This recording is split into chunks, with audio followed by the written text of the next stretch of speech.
lagi bersama dengan kami di acara podcast kesehatan. Pada hari ini saya akan membacakan artikel kesehatan mengenai cara mengatasi anak yang susah makan. Artikel ini saya ambil dari halodoc.com.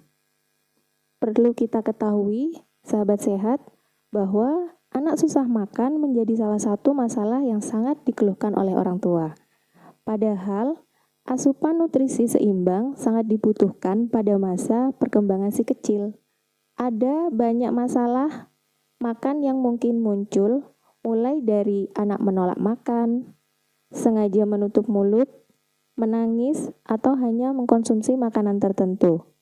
Lalu, bagaimana ya cara kita mengatasinya? Di sini disebutkan bahwa biasanya masalah susah makan dialami anak-anak yang masuk usia 1 tahun. Pada masa tersebut, pertumbuhan anak menjadi sangat lambat dari sebelumnya, sehingga nafsu makan pun juga akan berkurang. Pada saat anak kekurangan nafsu makan, tidak sedikit orang tua yang sangat menyepelekan hal tersebut, sehingga tanpa kita sadari, hal tersebut dapat memicu gangguan pertumbuhan dan perkembangan pada anak. Di sini disebutkan bagaimana cara kita mengatasi anak yang susah makan.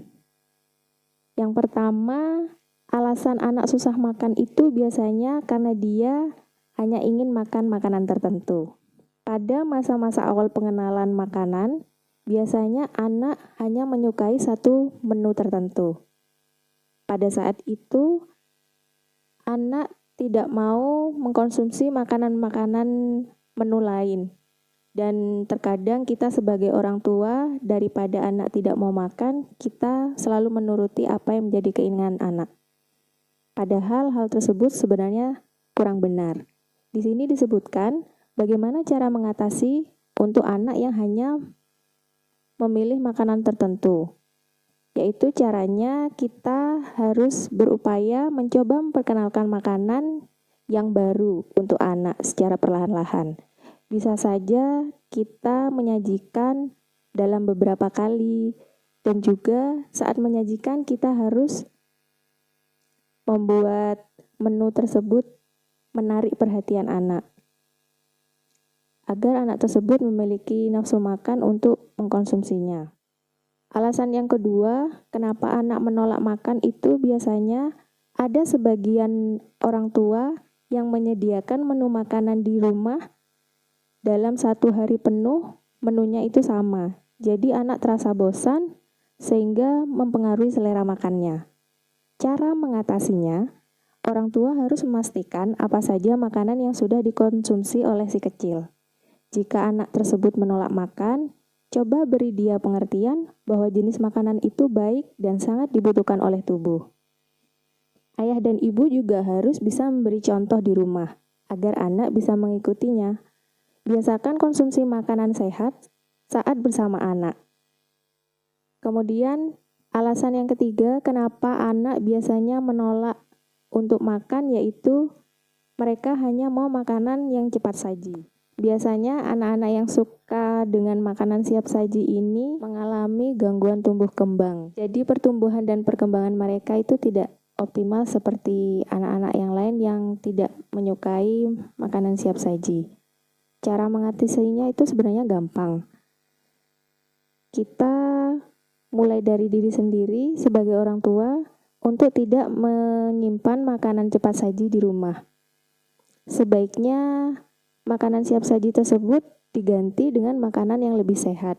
Mulai hari ini, mari kita mulai untuk menyajikan makanan-makanan yang lebih sehat di dalam rumah seperti buah-buahan.